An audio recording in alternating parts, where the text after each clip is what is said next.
누가복음 6장, 마가복음 6장 30절입니다. 마가복음 6장 30절에서 44절. 마가복음 6장 30절에서 44절까지 우리 한번 돌아가면서 한번 읽어보죠. 제가 30절, 그 다음에 우리 이렇게 돌면서 31, 32 이렇게 읽어보겠습니다. 제가 먼저 읽습니다.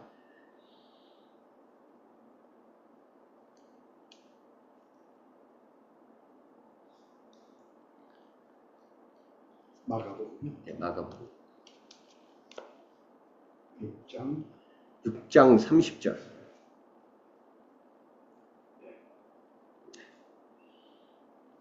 찾으셨나요? 네, 30절 있습니다. 사도들이 예수께 모여 자기들이 행한 것과 가르친 것을 낱낱이 고하니 이르시되 너희는 따로 한적한 곳에 가서 잠깐 쉬어라 하시니 이는 오고 가는 사람이 많아 음식 먹을 겨를도 없습니다. 이에 배를 타고 따로 한적한 곳에 갈새. 그들이 가는 것을 보고 많은 사람이 그들인 줄 안지라 모든 고을로부터 도보로 그곳에 달려와 그들보다 먼저 갔더라. 예수께서 나오사 큰 무리를 보시고 그 목자 없는 양 같음으로 인하여 불쌍히 여기사 이에 여러 가지로 가르치시더라. 때가 저물어가매 제자들이 예수께 나와 여쭤오되 이곳은 빈 들이요 날도 저물어 가니 무리를 보내어 두루 촌과 마을로 가서 무엇을 사 먹게 하옵소서. 대답하여 이르시되 너희가 먹을 것을 주라 하시니 여짜하되 우리가 가서 200데나리온의 떡을 사다 먹이리이까. 이르시되 너희에게 떡 몇 개나 있는지 가서 보라 하시니 알아보고 이르되 떡 5개와 물고기 2마리가 있더이다 하거니 제자들에게 명하사 그 모든 사람으로 때를 지어 푸른 잔디 위에 앉게 하시니 때로 100명씩 또는 50명씩 앉은지라. 예수께서 떡 5개와 물고기 2마리를 가지사 하늘을 우러러 축사하시고 떡을 떼어 제자들에게 주어 사람들에게 나누어 주게 하시고 또 물고기 2마리도 모든 사람에게 나누시니 다 배불리 먹고 남은 떡 조각과 물고기를 12바구니에 차게 거두었으며 떡을 먹은 남자는 5,000명이었다. 아멘. 예. 오늘 마가복음 우리 방금 읽은 6장 30절부터 44절까지의 말씀을 가지고 너희가 먹을 것을 주라 라는 말씀 함께 나누고자 합니다. 여러분들은 그 굶주림을 얼마나 많이 경험을 해보셨습니까?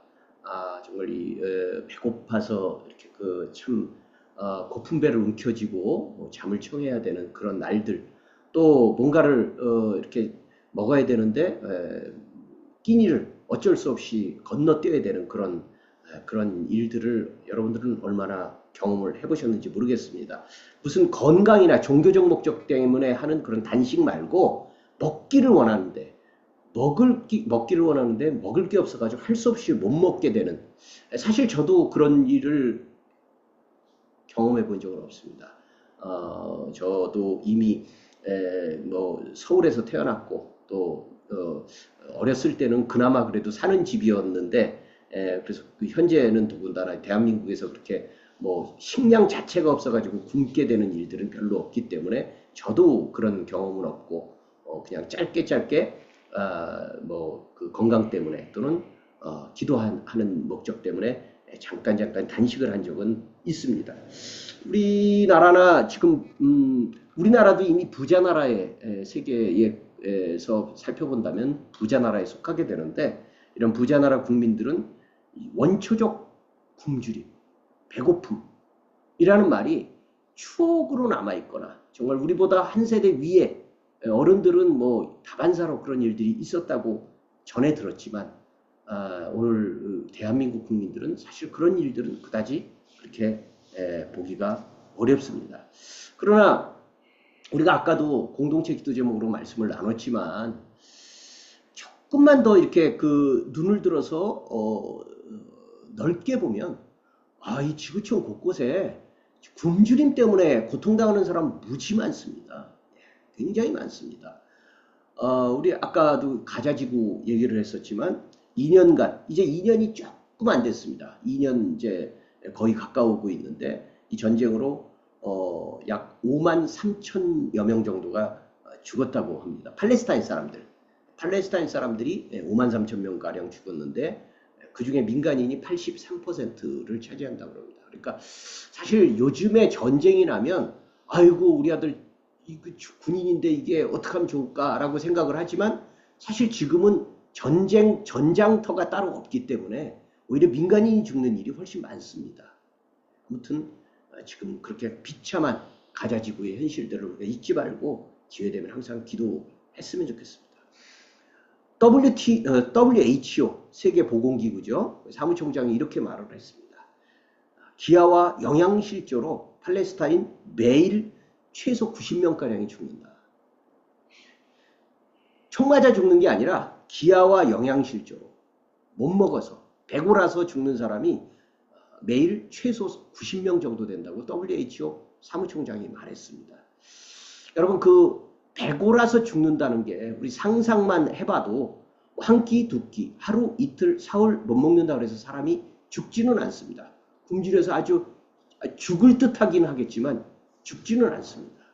그러나 그게 계속 이어지게 되면 결국 죽음에까지 이르게 될 만큼 배가 고프다는 게 얼마나 비참한 일이겠습니까? 오늘 우리는 그 유명한 오병이어 본문을 읽었습니다. 오병이어 사건의 이야기는요, 우리 그 성경에 뭐 정말 10손가락 안에 뽑힐 만큼, 뭐 10손가락, 20손가락 안에 뽑힐 만큼 굉장히 유명한 이야기 중에 하나죠. 예수 안 믿는 사람들까지도 오병이어 기적에 대해서는 들어본 적이 있을 만큼 굉장히 유명합니다.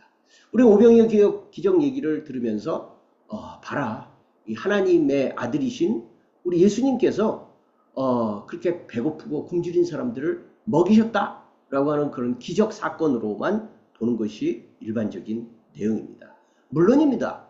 우리 예수님께서 배고프고 굶주린 사람들을 위해서 떡을 주셔서 먹이신 사건이 오병이어 사건입니다.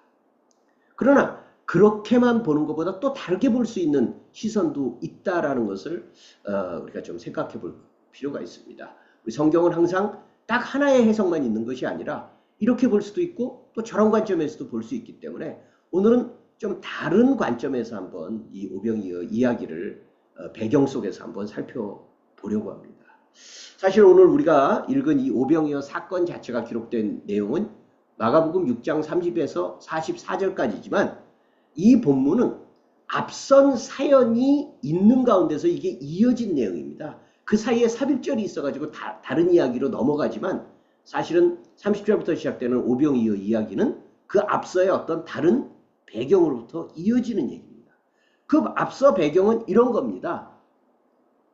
예수님이 이제 그 12 제자들을 택하시고 난 다음에 그들과 늘 함께 지내면서 함께 그 여러 가지 말씀도 전하시고 또 표적도 보이시고 또 많은 사람들을 만나 가셨지만 그것만 하신 건 아닙니다. 그것만 하신 건 아니고 때로는 제자들만 따로 모아놓고 그들에게 쉽게 말하면 특별 강의도 하셨었죠. 그런 게 많이 기록되어 있는 게 마태복음입니다. 마태복음은 특별히 예수님의 말씀하신 설교를 굉장히 많이 기록을 해놨습니다. 바로 제자들을 특별하게 훈련시키는 거죠. 왜요? 예수님은 어차피 당신이 3년밖에 공생애를 하지 않고 떠나실 걸 알기 때문에 당신이 하시는 모든 일들을 남아있는 제자들이 다 받아서 하기를 원하시기 때문에 예수님 부지런히 틈날 때마다 항상 당신이 하셨던 모습들을 그들도 제자들도 행하도록 하는 일을 노력하셨는데 그 부분이 6장 앞서 부분에 나와 있습니다. 거기서 예수님은 여러 가지 예수님이 하셨던 신비로운 능력까지도 행할 수 있는 그런 능력을 부여해 주셔서 둘씩 짝지어서 마을에 보냈습니다. 전도되죠. 그러니까 하나님 말씀을 전환하게 하는 일도 아까 말씀드렸듯이 예수님이 떠나면 그들이 해야 될 일이기 때문에 미리 먼저 현장 학습을 보낸 겁니다. 근데 그 제자들이요, 그 마을에 갔을 때 진짜 예수님이 말씀하시고 또 예수님이 주신 그 능력대로 해보니까 일이 일어나는 거예요.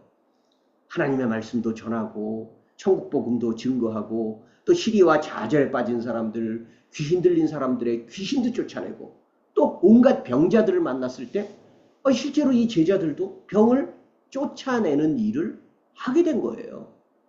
그럼 얼마나 신기하겠습니까? 야, 예수님만 그런 줄 알았더니 우리도 이런 하나님의 능력 안에서 할 수 있구나. 아, 정말 하나님은 우리에게 능력을 주시는구나. 하나님은 정말 우리를 사랑하시는구나 라는 것을 말로 또는 예수님이 하시는 걸 통해서 전해 듣는 것에서 목격하는 것에서 전부가 아니라 본인들이 직접 체험하는 일이 일어난 거죠. 오늘 본문은 거기에서 이어지는 겁니다. 그러니까 어떻게 됐어요? 30절 보니까 이렇게 쓰고 있습니다. 사도들이 예수께 모여, 아까 얘기했듯이 동네로 갔다 그랬잖아요. 동네 가서 예수님이 하셨던 일을 하고 돌아온 거예요. 예수께 모여 자기들이 행한 것과 가르친 것을 낱낱이 고하니.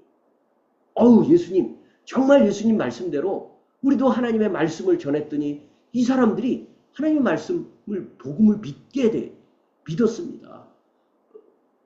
주님의 말씀대로 살겠다고 하는 사람들이 나타났습니다. 뿐만 아니라 병 들린 사람, 여러 가지 병 들린 사람들에게 예수님의 이름으로 명령하니까 귀신이 쫓겨나가고 병이 낫습니다. 라고 하는 보고를 한 거죠. 그럼 얼마나 그 시간들이 이 제자들에게 지금 막 뭐랄까요?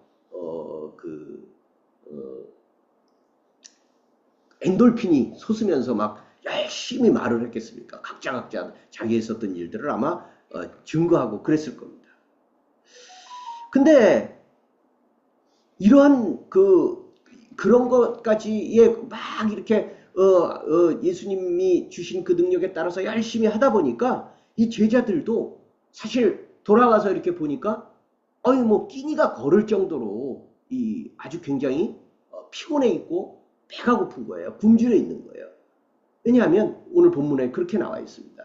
너무나도 많은 사람들이 계속 찾아왔기 때문에 끼니를 챙겨 먹을 시간이 없었습니다. 음식 먹을 겨를도 없었다. 예수님뿐만 아니라 제자들도 계속 오는 사람들을 맞이해서 말씀 전하고 가르치고 또 귀신 쫓아내주고 이런 훈련을 하다 보니까 끼니까지 거를 정도가 되었다는 거예요. 예수님이 제자들을 보면서 너무 또 안타까웠겠죠. 그래서 그 피곤함과 굶주림을 아시고 예수님이 좀 한적한 곳에 가서 좀 쉬어야 되겠다. 너무 수고 많았다. 그렇게 말씀을 하십니다. 그래서 이 제자들이 조금 나가서 약간 사람들이 없는 한가한 곳으로 가서 쉬려고 했는데 가만 놔두질 않는 거예요. 이 예수님과 제자 무리들이 있는 곳마다 어떻게 알고 다 계속 군중들이 아우성치면서 쫓아오다 보니까 편히 쉴 곳조차 없었습니다. 오죽하면 우리가 좀 아까 읽었던 그 본문의 32절을 보면 아예 예수님이 대책을 어떻게 마련하셔요? 배를 준비하게 하셔서요. 한적한 곳, 좀 떨어져 있는 그 갈릴리 호수 어느 섬이겠죠. 저도 15년 전에 그곳을 한번 갈릴리를 가본 적이 있거든요. 근데 이 갈릴리는 호수라고 부르기도 하고 바다라고도 부르잖아요. 그만큼 굉장히 넓습니다. 그러니까 그 중간에 섬이 있는 거예요. 섬같이 이렇게 뭐 그런 게 있는 거죠. 근데 그곳까지도 사람들이 먼저 찾아가서 예수님이 저들이 지금 배를 띄워서 어디 가는구나. 아이고 그럼 우리도 따라가야지. 그래서 벌써 낌새를 차리고 예수님 일행보다 먼저 그곳에 가서 기다렸다는 거예요. 그럼 한번 그 광경을 상상해 보세요. 예수님과 예수님의 일행이 있는 곳마다 쉴 틈을 주지 않고 사람들은 몰려들고 계속 말씀 듣기 원하고 계속 병 고침 받기를 원하고 계속 귀신 들린 사람들이 와서 귀신을 쫓아내 주기를 바라고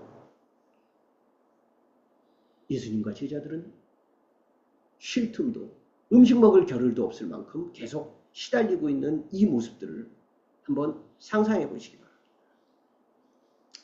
여러분 여기서 우리가 그렇게 생각해요. 도대체 무엇이 이 사람들로 하여금 이토록 예수님과 그 제자들을 따라다니게 했을까? 물론 그 사람들도 미안함도 있었겠죠. 아, 저러다, 야, 우리가 너무 지금 몰려드는 거 아니냐? 야, 우리가 너무 이들을 힘들게 하는 거 아닌가? 피곤에 쩔어 있는 예수님과 제자들의 모습을 봤겠죠. 그래서 수습이 안 되는 거예요. 계속 몰려오는 겁니다. 당연히 사연 때문에 그렇죠. 당연히 여러 가지 아픔과 눈물과 누구도 자기들의 그 서러움과 아픔과 질병과 고통을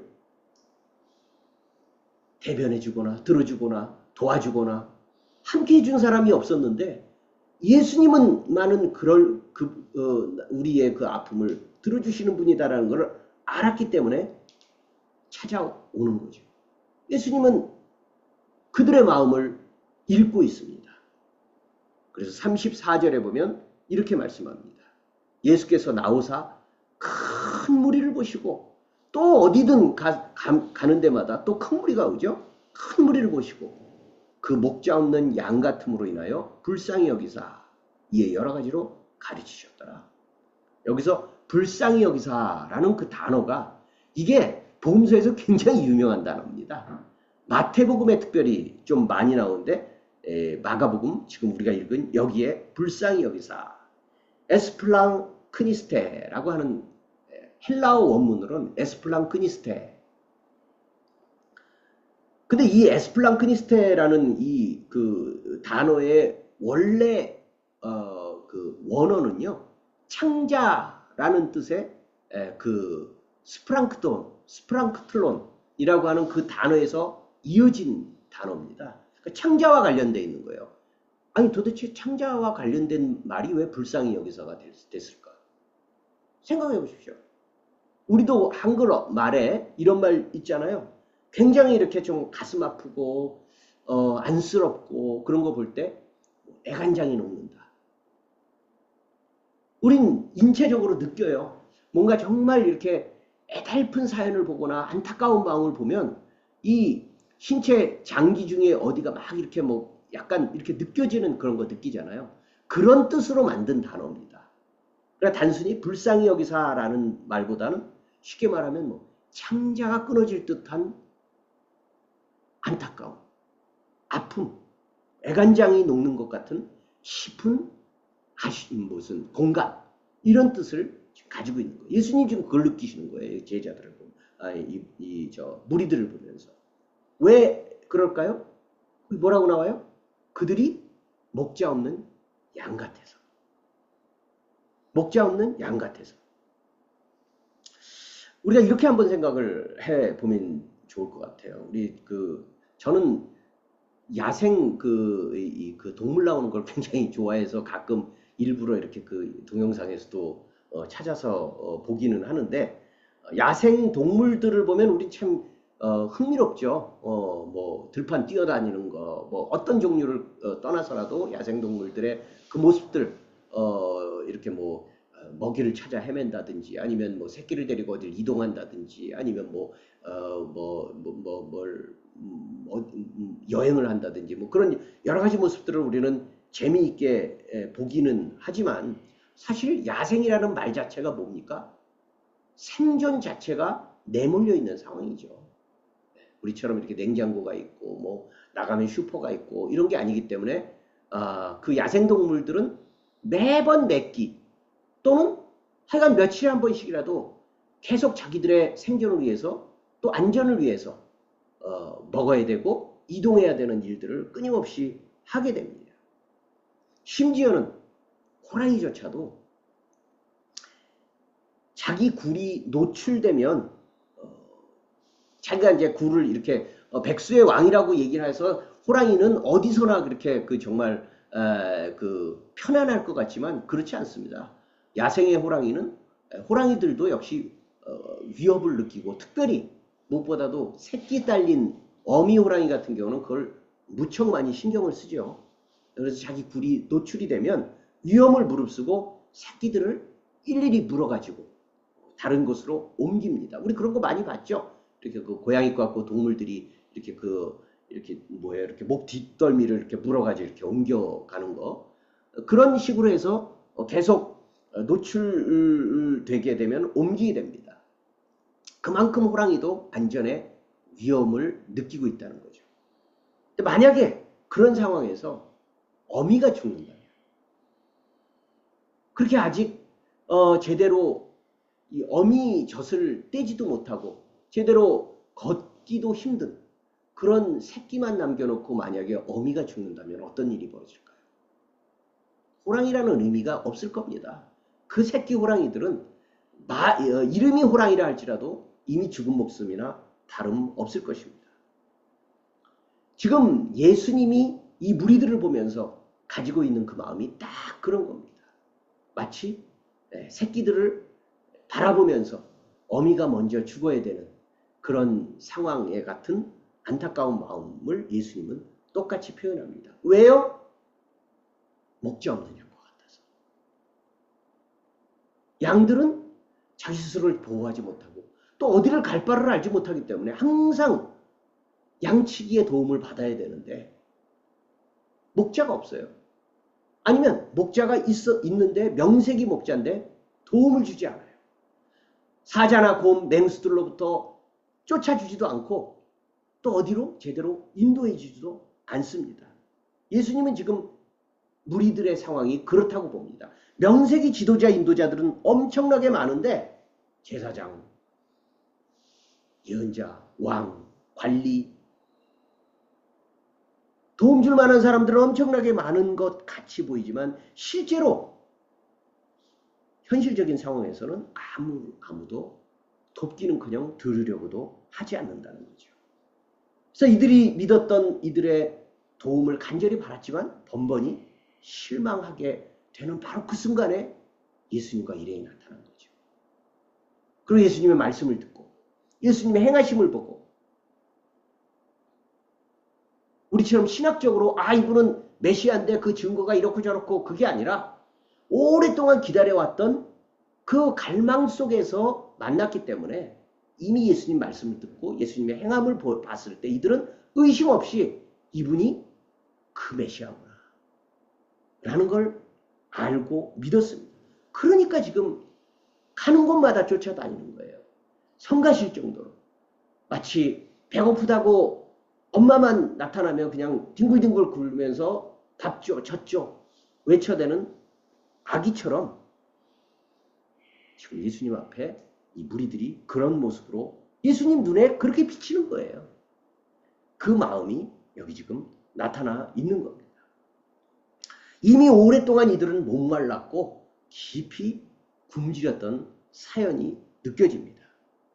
이제 여기서부터 예수님과 제자들 사이 대화가 아주 생생하게 이어집니다. 35절부터 38절까지의 내용에서 여러분들 이 대화가 어떻게 이어지는지 한번 보세요. 35절부터 보면 제자들 먼저 얘기하죠. 이곳은 빈들이요 날도 저물어 가니 무리를 보내어 두루 촌과 마을로 가서 무엇을 사 먹게 하시지요. 그러니까 37절 너희가 먹을 것을 주라. 제자들이 답합니다.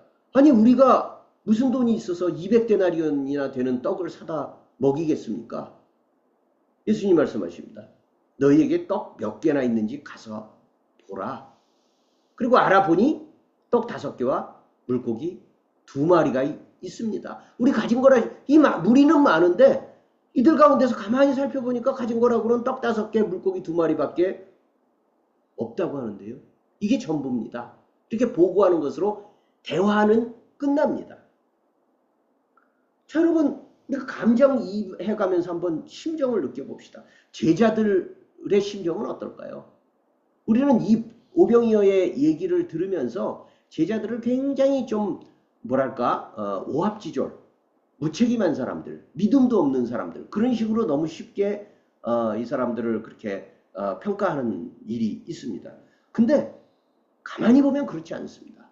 이 제자들은요, 자기들이 아까도 살펴봤듯이 자기들이 이미 피곤하고 굶주려요. 지금까지 몇 끼를 못 먹었는지 몰라요. 그런데도 불구하고 예수님 쫓아다니느라고 굶었을 무리들을 염려하고 있는 거예요.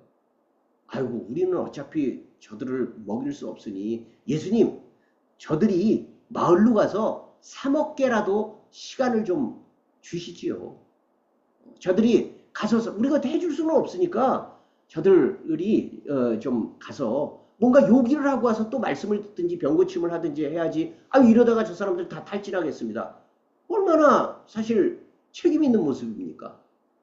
제자들은 자기들도 굶주렸지만 무리들을 염려하는 모습이 보입니다. 그리고 자기들 나름대로 최선을 다해서 국리를 해가는 거예요. 다만 예수님은 합리적, 그러니까 무리들은 이 제자들은 정말 합리적이죠.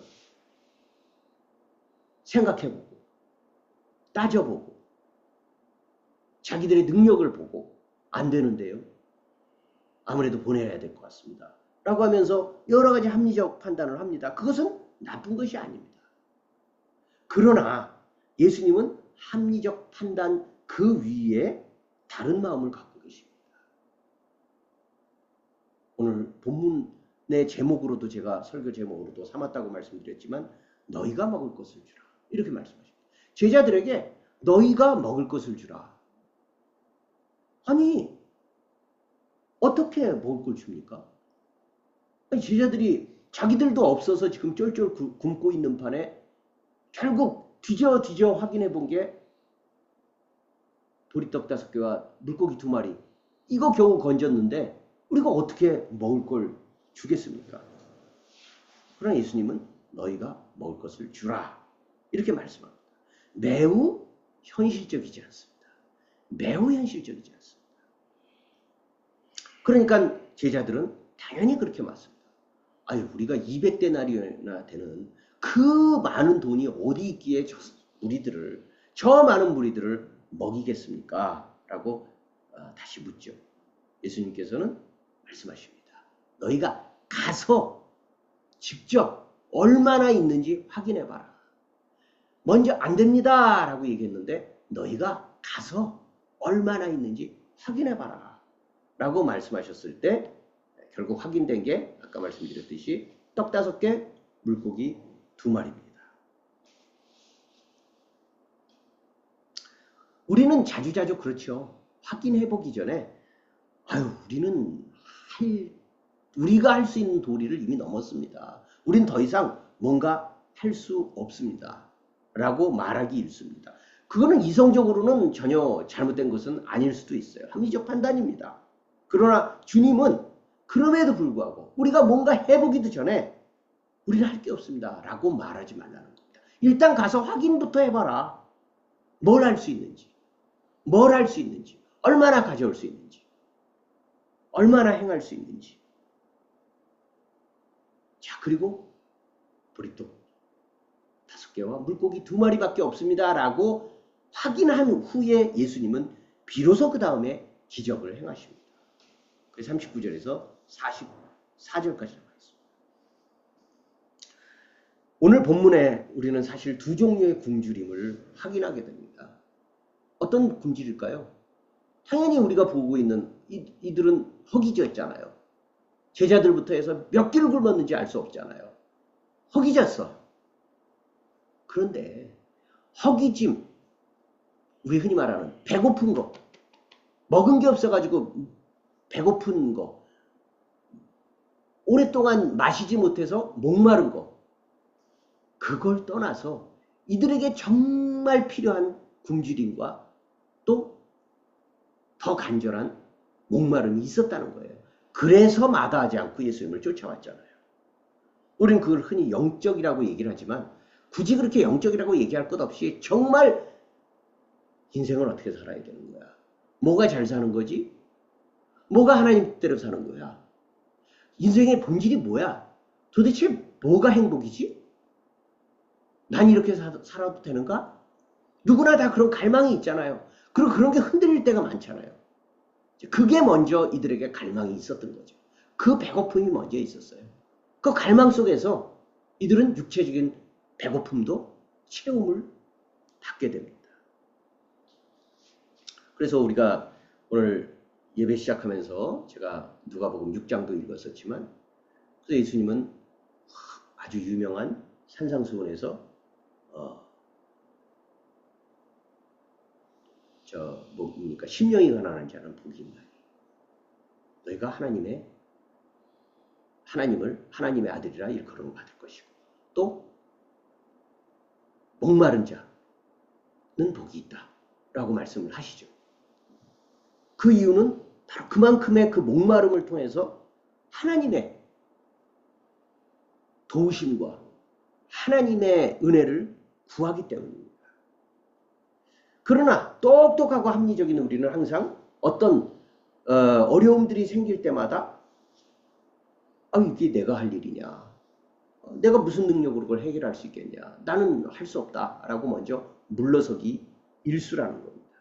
예수님은 기적을 통해서 먹이고 마시우신 것이 확실하지만 그러나 그것이 예수님에 대한 찬양으로 멈추면 안 되고 예수님 말씀하신 것처럼 아우성치는 세상의 굶주림을 위해서 오늘날도 교회 그리스도인들에게 너희가 먹을 것을 주라 말씀하시는 음성을 우리는 들어야 됩니다.